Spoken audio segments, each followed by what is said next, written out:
Hello, everyone. Welcome back to Satisfactory News. My name is Mason, and today we have a very special guest, Jace from Coffee Stain.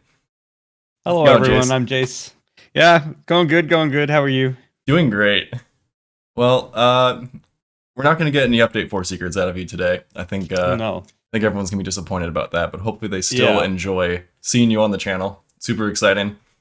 I hope so. I hope so too. I won't be spilling too many beans, but hopefully it will be interesting nonetheless. Yeah, this will give the viewers a chance to get to know you a little more. Yeah. This is always great. So, to get started, how about you introduce yourself, both as Jace the person and Jace the Coffee Stain slave? Epic's bitch. THQ's bitch. Hey, my name's Jace. I'm a community manager at Coffee State Studios. But outside of that, part time, I'm a regular human being as well, with my own hopes and dreams and aspirations. Yeah. So yeah, I live in Sweden. I was born in Australia, and yeah, I just pretty much work, and I actually do almost nothing else other than work and some streaming and YouTubing on the side. So that's pretty much all I am. Content creation machine. Content creation machine, just constantly churning. Awesome. So, you came from Australia, came to Sweden. How did you even end up at Coffee Stain, and how did you learn about them in the first place? Yeah. So, I the journey to sort of to Coffee Stain is like a series of like kind of interesting events. I knew Coffee Stain existed back when the Sanctum demo came out before the full release, and that was because the Sanctum demo was a university project that they were doing, the folks at Coffee Stain. While I was doing my university project in Australia, it's a game called Cloud 9. I could send you a link to it. You can still download it. Yeah, and but Sanctum's was way better, and we were like so impressed. So I had Coffee Stain on my radar since then, and so then after that, I ended up moving to Japan to make video games, and I lived there for a few years. And then there was a game that I worked on called King of Fighters 13. I ported it to PC from console. That sold well. We got invited to a conference, a Valve conference, and that's where I met the folks on Coffee Stain. I'd been in touch with them over Twitter before, so we sort of knew they knew I existed. So then I met up with them there. A few months after that, I kind of wanted to move to Sweden. I kind of wanted to work for Coffee Stain, so I emailed them and I said, "Can I have a job?" And they said yes. So then I moved, and that was pretty much it. So yeah, That's awesome. yeah, So yeah, kind of going off of that, now you're, moving around to different countries. yeah. What was your motivation, I guess, for moving all around the world? Like, are you a big travel buff and all that? Right. So I hadn't left the country actually until I was like 20 years old or something, or 21 years old or something like that. And the first time I left the country was to go to Japan for a study abroad. Mm, And that's when I guess the travel bug bit me, which mhm, I guess I would more describe as I get frustrated when I sit still now because I know there are so many interesting things out there in the world that I can't stay put. mhm. And so Japan sort of opened my eyes to that a little bit. But I left Australia to work in Japan, uh, like about a year and a half after I finished in studying in Japan. And I did that because all the game studios in Australia were closing down at that time. Mm. And, I remember being outside the front of THQ, oddly enough, about to have like an interview for a QA position. And they said, the person who's going to interview you is sick. Can you come back? We'll get back in touch. And then they closed down the next day. Yes. And so that's when I was like, all right, I'm done with Australia. I'm done with this country. I have a dream that I must follow. I got to make games. There's no point doing anything else other than what I want to do. So I'm going to take every risk. And I sold everything that I owned and I moved to Japan. I didn't have a job or anywhere to stay at that time. And I had very little money. But I kind of just pushed through it and ended up getting another job that was a web developer, but at a game localization company. And then through that, I got connections and then got a job at a company called SNK Playmore, who make have been around for decades. So and that was how I got into the game industry. And then yeah, and then I went from Japan to Coffee Stain because I wanted to. I kind of didn't want to live in Japan anymore, Mhm. and I wanted to work for Coffee Stain. So that's pretty much how I got from country to country. Yeah. Nice. The people know you Hmm. now as a community manager, but it sounds like you used to do a lot more on the programming and development side. Yeah, the community management stuff is new. Like it's only for Satisfactory that I have been a community manager, and even then, for maybe about half of that duration, I was half programming and half community managing. Mm. But the community management has taken too much time now, and I'm my skill set is more suited towards like not everyone can kind of just do what I do necessarily. So it was more valuable for me to lean more towards the community management. But I think it came at a good timing as well because I have been doing programming. Like I studied programming and stuff. I've been programming for over 10 years, and it's something that I feel like I've just naturally been drawn away from as well. I don't think it interests me as much anymore. So coming to work every day and doing community management stuff, content creation is far more fulfilling and interesting to me now than programming video games. Nice. I mean, yeah, sometimes things just get old and stale after a while, even if you enjoy it. Yeah. And I had a good run. It's like, you know, I'm not shitting on programming or anything like that. I had it provided me a good lifestyle for a while, you know? It's just, aspirations changed. Totally. Makes sense. So have you always done content creation or public speaking or anything like that? Or you just kind of like get shoved into this role? Yeah, pretty much just shoved into it, but I had dabbled in YouTube before. And even when I worked for SNK and that King of Fighters 13 Steam version came out, I, you know, sort of accidentally landed into a community management role there in that there was no public channel for SNK Playmore at the time. And so, but I had a public Twitter and people knew that was me. So I ended up putting out a lot of information through that public Twitter. So sort of by accident, I became a community manager out of necessity at that time.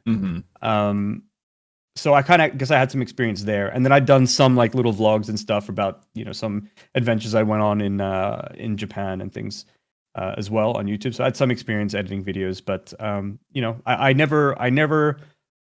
could never say that I really, you know, went full time into content creation or really dug my heels into it. Yeah, it was just more of a hobby. Yeah. But then I got this one. I got this community management job because of the YouTube videos that I've done before. And I made some internal Let's Plays and tutorials to give to families and friends to teach them how to play Satisfactory during the pre-alpha period. And so those videos that I made as well, the studio manager at the time thought that they were really cool. And that, you know, it seems like I already had the skill set needed to make videos and talk to people online. And if we needed a community manager, they might as well give me a shot. So, yeah, and I'd say it's gone pretty well. I mean, I watched those. Worked out. I watched those videos alongside all the other, you know, gaming channels I've subscribed to. Like, it's informative and it's entertaining. So you guys have done a great job with that. Yeah, that's the goal. I want it. The entertaining part is important to me, I think. So yeah, and I think it's your personality that shines through there, just the like sarcastic, like, oh yeah, I'm just here's some secrets. I'm never sarcastic. What do you mean? I've never been sarcastic. It's given you guys a very distinctive personality, especially that goes well with Satisfactory because the whole tone is very very similar. So yeah, I think in many ways I do represent the personality of the studio, and the thing is, I probably represent the personality of a lot of studios. I think a lot of studios are sarcastic and funny and things.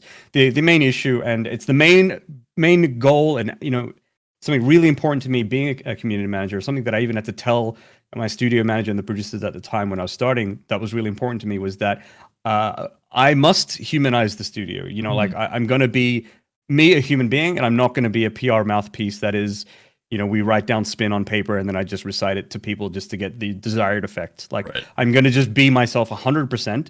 And we're going to admit when we make mistakes. We're going to be flawed. We're going to make delays and be okay with it. We're going to, you know, we're going to be exactly who we are. And so what you see online is exactly who we are offline, and exactly, maybe not exactly, but like mostly who we are offline, and a pretty good representation of how we talk to each other within the studio and stuff as well.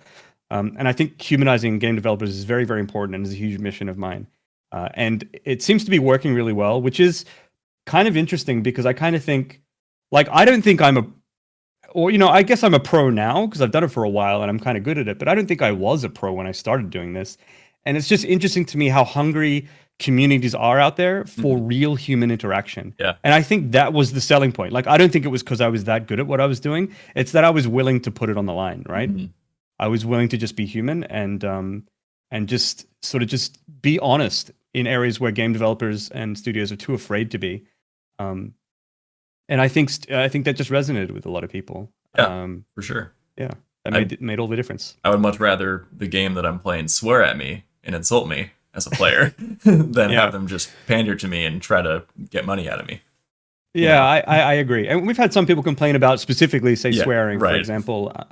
There's a lot. And, you know, Yeah, and sure, of course, yeah, there is a line, but dropping the occasional fuck or shit or something like that really isn't the worst thing in the world, and it's not something that I want to police on our channel so much because I think these are valid ways to express yourself to begin with. They're valid ways for adults to express themselves, and they're also words that anyone's going to find out and hear anyway. So if a Right. parent out there thinks that I'm corrupting their child because I said fuck or shit in a video, I mean, I didn't do it, right? If your child ends up being a fucking asshole, it isn't my fault. I promise you.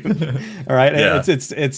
And so like, if I start policing that language, then we start on the slippery slope down to, well, what is, how must we change ourselves to be perceived to be better than what we are? And that's immediately getting into a territory that I feel uncomfortable with. You're not going to, especially when it comes to swear words, like slurs is a different thing. Yeah, if you're throwing right. slurs around, which are, specifically targeting groups of people, that's a different thing to just like, stubbing your toe and going, fuck, right? Right. It's not the same thing. That And it's doesn't not hurt gonna, anyone. it doesn't hurt anyone. It might not fall gently on some people's ears, but it doesn't target anyone. Exactly. Yeah, and look back 50 years. Damn was a word that you probably would have got canceled for using online. Right. So it's we're probably gonna look back on shit and fuck and be like, those are baby words now, and we'll have new swear words in the future. So I don't think it's something that matters to me that much enough that we need to police it on our channels. Yeah. Yeah. Well said. Mm. So, obviously, you've been working in games for a while. Do you know what you might be doing if you weren't in the games industry, or what you'd like to be doing? It's an interesting question because now I would say, yeah, I have an idea. I'd like to do YouTube. I'd like to do, streaming, some sort of content creation, maybe acting. I like doing stuff in front of cameras. So like, but I would also say that at the time when I was studying to be a game developer, my only goal in life was to be that, and that was the only thing that I could ever be, and that's what drove me to into weird situations like having no money in a rundown house in Japan with no job, like going, what the hell am I supposed to do after I sold everything that I ever owned in Australia? So like if I went back to that time and you asked that Jace, he would have had no idea, and then I don't know how I would have got from then to now. Right. Exactly. Yeah. But if you ask me now, I'd probably just be making YouTube videos or doing streaming or acting in TV or movies or something if I ever got lucky. Yeah, something like that. Still in the entertainment industry. Yeah. For sure. Yeah, for sure. Nice. I do enjoy the entertainment side of things. So have you been a gamer your whole life? Oh yeah. I've been playing games forever. Yeah, for sure. As long as I can remember, like back in the Atari days, playing Pole Position and Burger Time. Yeah, Pac-Man. Yep, I grew up on those kind of games. The NES, the SNES. Nice. It might come as a surprise to some people who watch the channel and know you, but I assume you don't spend all your free time, or at least all your gaming time, playing Satisfactory. Yeah, I spend none of my free time on Satisfactory. In fact, very little. Which is a thing that makes sense, but a lot of people might not realize that. Like, oh, your life is Satisfactory, right? That's your favorite game. Yeah, it's not my favorite game. It's not even the kind of game that I would choose to make if I wanted to. It's not a game I would choose to play if I had the choice. And the thing is that really, I can understand how that might sound weird to some people. But it really isn't that weird because this is a job at the end of the day, and it's a good job. And it's not as if I don't care about the game. It's not as if there's no passion there. But I have to have passion 40 hours a week. Like on the clock, I get paid for it, and so I put that time in there. But then outside of that, I like to have my own life as well. And breaking free of Satisfactory is very important for my mental health. Because I don't live for Satisfactory, you guys. I have a great job that I love, but I also have other aspirations and goals. Yeah, and other kinds of games that I like. Yeah. So what games do you play in your free time? What are some of your favorites? So right now I'm just completely obsessed with Yakuza, the entire franchise. I am madly in love with it. I'm playing Yakuza 7 right now.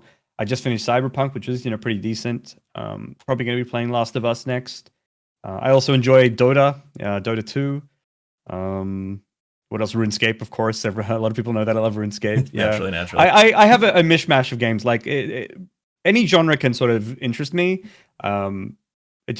If something comes along and it has some sort of charm, I'm like, all right, that sounds cool. Yeah. But I enjoy a lot of Japanese games. Final Fantasies, for example, as well. Yeah, RPGs. Mm, Very nice. yeah. So you've alluded to a couple times in our talk that you're doing some content creation on YouTube of your own and Twitch streams and stuff. How about you talk about that a little bit? I It know. feels weird Self-promo. talking about this stuff. Yeah, I don't like it, but I guess this is my time here, right? I'm not getting paid by Coffee Stain to be here right now. Yeah, so I do Twitch streams. I've been streaming on Twitch for quite some time. I think maybe about 2 years now. Only like usually once a week, but I've picked it up recently a bit more than that. So it's twitch.tv/ long pause for dramatic effect. Twitch.tv/ Gemballs, JEMBALBAWLS. Throw that up on the screen. Yeah, I'll write it. JEMBAWLS. And also on YouTube, youtube.com/Gemballs, the same thing. So YouTube's been dead for a while, but I'm starting to bring it back. And I may have an editor for that to help me bring that back. I wonder who that might be. Mason looks around. Is he behind me? Yeah. Yeah, so I'm trying to sort of resurrect my YouTube a bit, just trying to cross promo my YouTube and my Twitch together, and I'm having a lot of fun doing it. Yeah, so that's pretty much what I do. I just play video games. I've been doing a bit more just chatting recently, just hanging out with people, drawing Pokemon, Making pizza. cooking pizza. Yeah, so definitely come check me out if you want to hang out there. I play games with some cool people too, like Snut, like Josh from Let's Game It Out. I play with Inca Ellen, yeah, Meza, bunch of other cool people as well. So if you're interested, please check me out. Really appreciate it. That'd be cool. Nice. Welcome back to Let's Game It Out. My name's Josh, and I hope you had a great old time. Did. I know I did. When I say I did, I have fun. Yep. Most And this here is Grace. Anyway. Oh, Grace is having a terrible time. Yeah, and just so everybody knows, that pizza stream, which was pretty recently, was a 2,000 follower celebration. Is that correct? That was my 2,000 follow celebration, and that exciting. was, what was that? That was last week. Yeah. And I'm already at like nearly 2,200, I think. What? So like something happened. Yeah. So it's blowing up. Put your stocks. Put your money. Buy some Jace stocks, you guys. Buy some Jace stocks. We blow it up. So, what's the origin of your username, Gemballs? Where'd that come from? So that came from an alternate spelling of Gemballs with double L, JEMBALLS. So, and that came from Gemstar. Oh, a really cool username that I made up in like the beginning of high school. Like I would have been like 14 years old or something like that, or 13. And it came from a Dragon Ball Z character that I made up. It's like fanfic. I created my own Dragon Ball Z character, and I used to draw him and everything. And his name was Gem, and so it came from this thing called Gemstar. But then my group of friends at school, in high school, at some point later in high school, like in 10th or 12th grade, I can't remember. They started bullying me, right? And I was like, oh, my friends are bullying me, no. And so at one point, someone was like, Gemstar, more like Gem Balls, and everyone started laughing. And so my defense against that was to be like, hey, that sounds pretty cool. And I just rolled with it. So I just went with Gem Balls, and I was like, yeah, no, fuck, Gemstar's lame. I'm gonna go with Gem Balls from now on. And then eventually it evolved into the Balls of the W, and yeah, so it's kind of a bit of a fuck you to the people who bullied me in high school. Hey, nothing's more satisfying than that. I Yeah, love it when people it's can my turn it thing. around. It's awesome. Yep, exactly. Owning it. It's mine now. Awesome. So, Yeah. weirdly, bullying almost kind of goes into this next question. If this one's a little too personal, we can skip it. But I was going to say you're pretty open about being bisexual, but have you dealt with any discrimination from anyone after they found out, either professionally or personally? Pretty much no. There's some people online, right? Like some randos who who just drop the old slurs and stuff and things, whatever. Telling me, because I have a flag in the background telling me not to shove it in their faces. I'm like, it's not in your face, it's in the background. I'm in your face. So I've had some people complain and say that they never play a game made by a F slur, et cetera, et cetera. But these things are few and far between. I think one of the benefits of me being open about it, and then being the kind of open person that I am with the Satisfactory community, is that the Satisfactory community has become a much safer space for LGBT folks, and even just more sort of like fringe folks as well, or whatever, people with other illnesses or other identities or whatever. I think people feel more at home. That's the vibe that I get, because we sort of set that standard that, like, hey, we're sort of one of you as well, and you're welcome here. So I think ultimately we've ended up with a really, really what's the word here? Inclusive kind of group with the Satisfactory community. The Satisfactory community is like one of the best ones on the planet. It's kind of bonkers. Yeah. No game developer should ever expect to have a community this good. So we are very fortunate to have that. And that's sort of also reflected in the fact that, I'm openly bi, Snut is as well. We have other LGBT folks in the office too. And all of us are. It's fine and okay for us to be that in front of everyone. And I think that that's just incredible. And then in my personal life, pretty much no issues.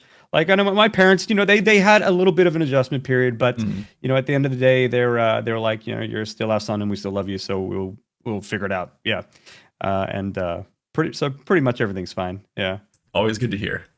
yeah, much smoother ride than many others have had. So yeah, for sure. Yeah. So obviously, coffee stain is the exception to what feels like the norm in the game industry, where if you're not a straight white male, then you're excluded.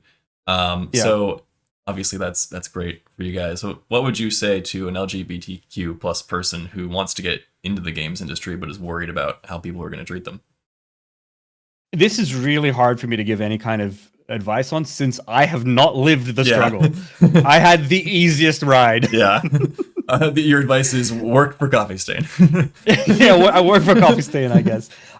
I don't know. I can't really give any advice because I've not lived through anything. All I can say is, I just had, even just from coming out personally in my personal life, has been struggle free. So I don't want to give advice, man, because I have none to draw from. Yeah, that's totally fair. All I can say is, you be you be sure of who you are. And the thing is, there are some situations where it's unsafe for people to come out. So you need to look after yourself. I don't know if you're in a situation where it's unsafe, then that maybe it's not good to come out there and you have to wait till you're in a position you can be, but that doesn't change who you are inside, right? So you be you, and there's nothing wrong with you if you're bisexual or gay or trans or whatever. Just you're a human being like everyone else, and anyone who has a problem with that, I don't stand with them. Yeah, that was great advice. Perfect. So obviously you grew up in Australia, now you live in Sweden. What are some major differences you've noticed in how life is lived, or are there any?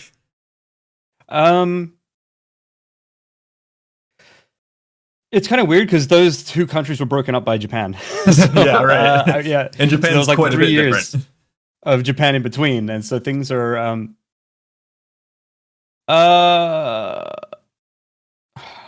it's honestly really hard for me to tell, because I feel like I've lived in a wide range of societies now, like in the way that they are, so that it's, for me, everything is just kind of normal now. When things are kind of weird, I'm just like, it's normal, like, because I don't know what normal is anymore. Right. I kind of just like lost touch.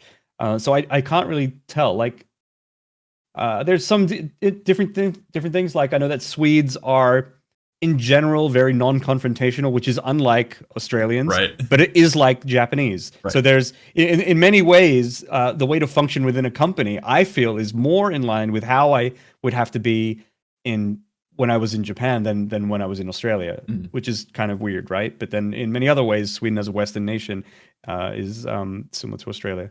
So everyone just kind of does their own thing. Japan was by far the major different place to sort of work in. There's a lot of rules. I would just say they're just straight up rules that you got to follow, whether you believe in those rules or not. It's just how society is. So you just need to, when you show up, say the right words, behave the right way. If you have an opinion, offer it in the specific way, and then go home after working overtime. Yeah. Yeah. So Japan was very particular in that way, but Japan's actually the place that I'm homesick for. That's the place that feels like home to me, and not because I ever settled in well or not, but it was the place where I kind of grew up.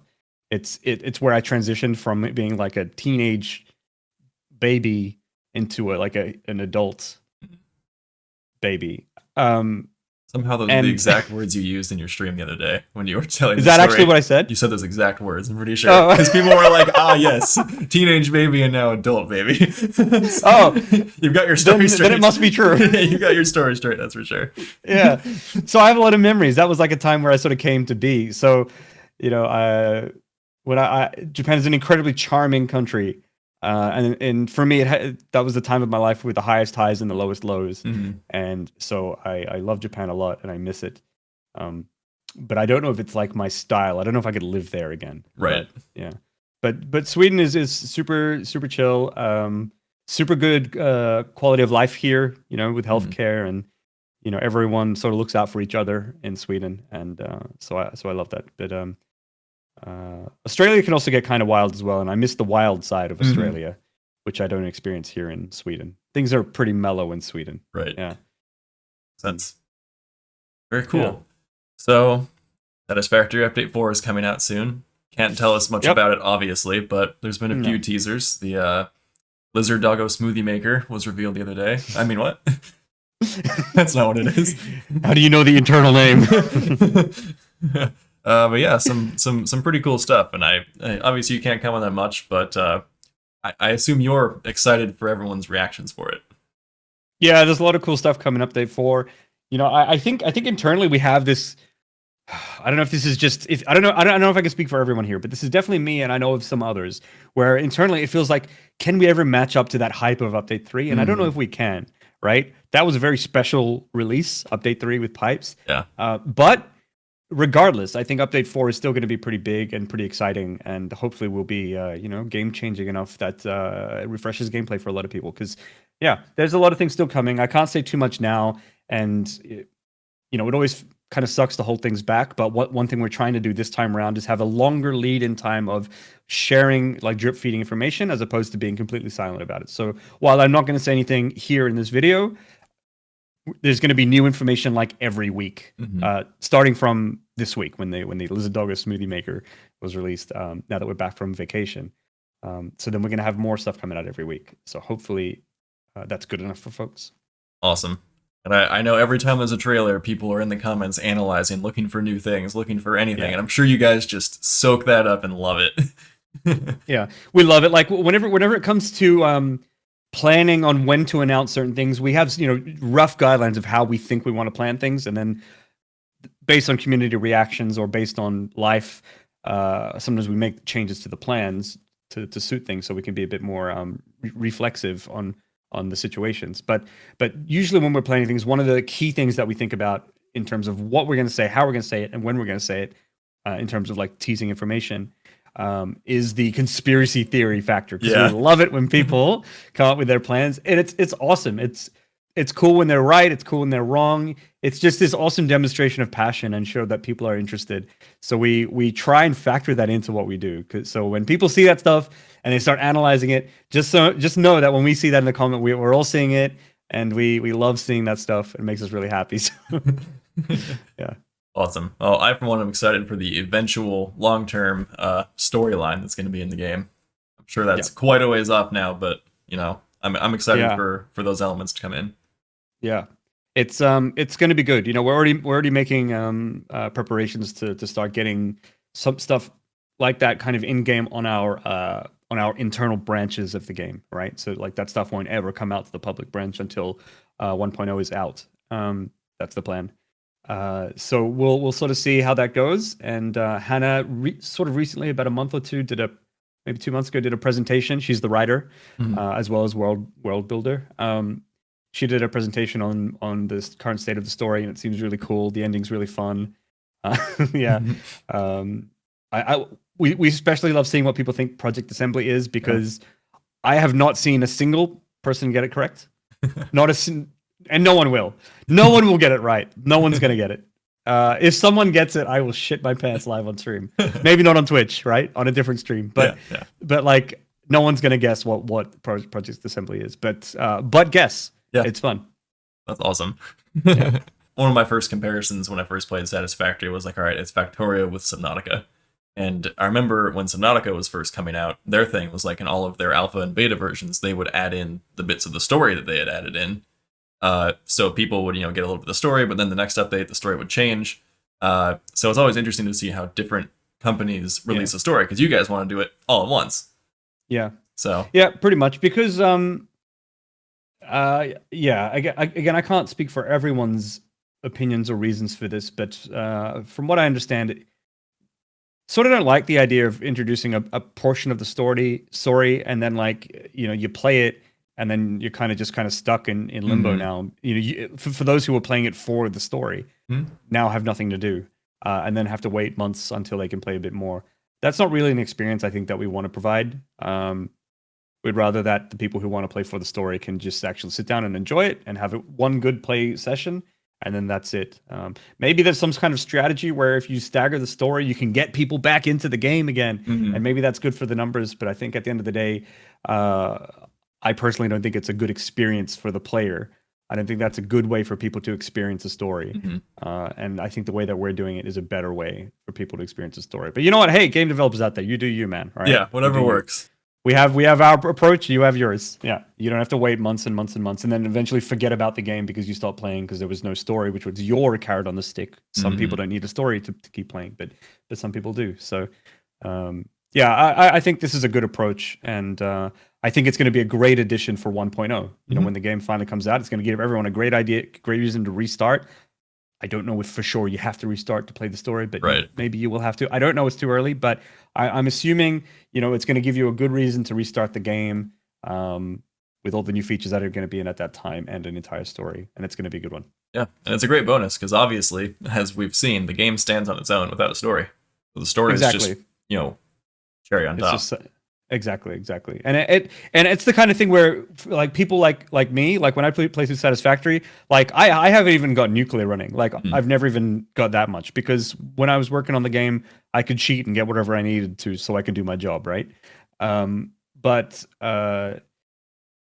if I had a story, that would drive me forward. And there are many other folks out there who are like that. And just so that story won't drive the game, it will be a background supplementary thing. But I think there are going to be bonuses for doing story related things. So and it's going to be fun. I mean, I get the feeling that in the game, I can say this as a developer, but we'll see what you guys think, is that I think the lore is very much sort of in the game as it is, right? It's not in your face or anything like that, but you can feel that there is a company that you're working for, and you can get some kind of vibe of what kind of company that is. And that's without forcing you to do anything story related. So you can sort of imagine that, that the way that we would tell the story would be in that sort of vein. Exactly. Yeah. Awesome. Well, my final question is: the beanie surgically attached to your head? Yeah. I can't pull it off. I've tried. That's why on my streams you can pay points to stack beanies, but this one stays on the bottom because what am I gonna do? Yeah, it's like your skull. Yeah, it's just whatever.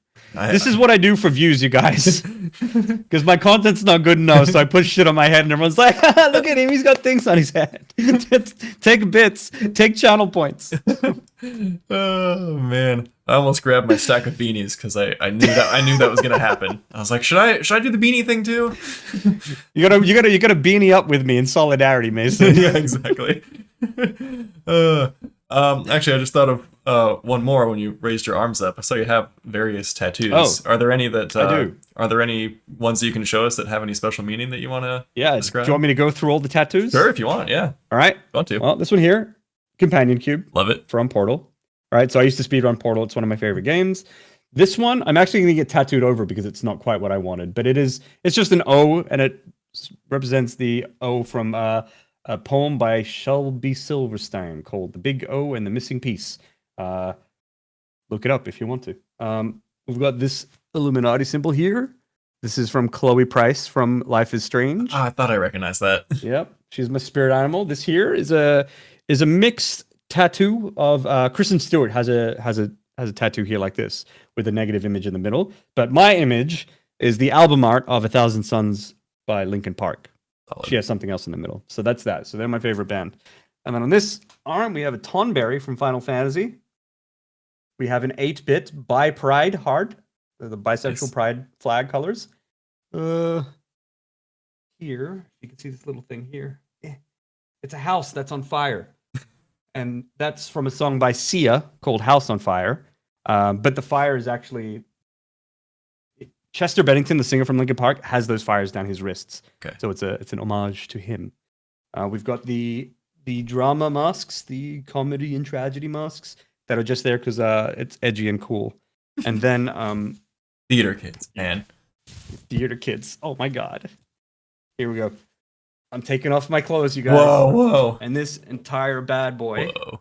the whole thing, is also Chloe Price from Life is Strange. Yeah. She has that tattoo. So Sick. homage to her. That's awesome. I love Life is Strange. Such a good game. Yeah, super good, super good.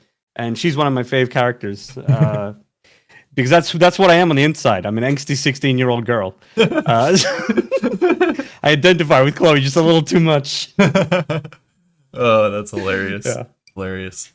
Cool. Well, that is all I have, unless you have anything else you want to announce or plug or anything like that. But that is all the questions from me. I want to plug Mason. All right, so Mason is editing my videos. Well, we think this is the first Probably. video, but things are going well. So we'll see. We'll see if this You might continues. fire me. It's fine.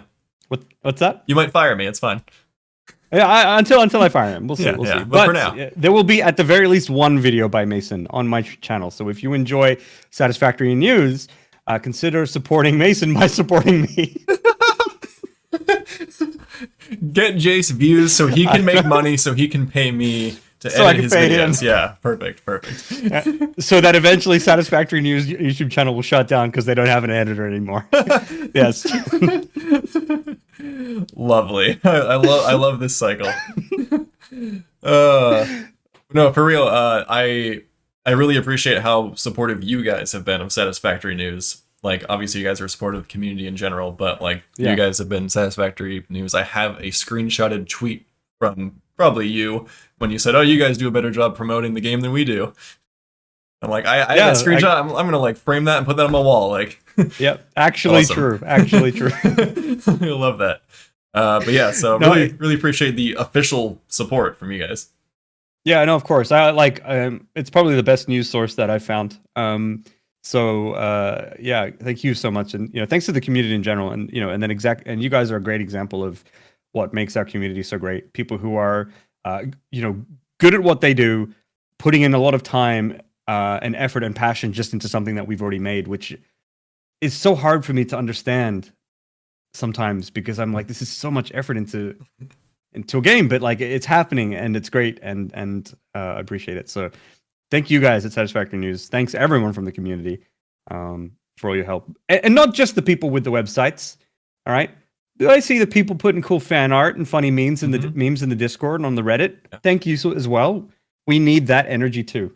So big thanks to everyone. Yeah, as I said earlier, this community is fantastic. Definitely one of the best ones. Good.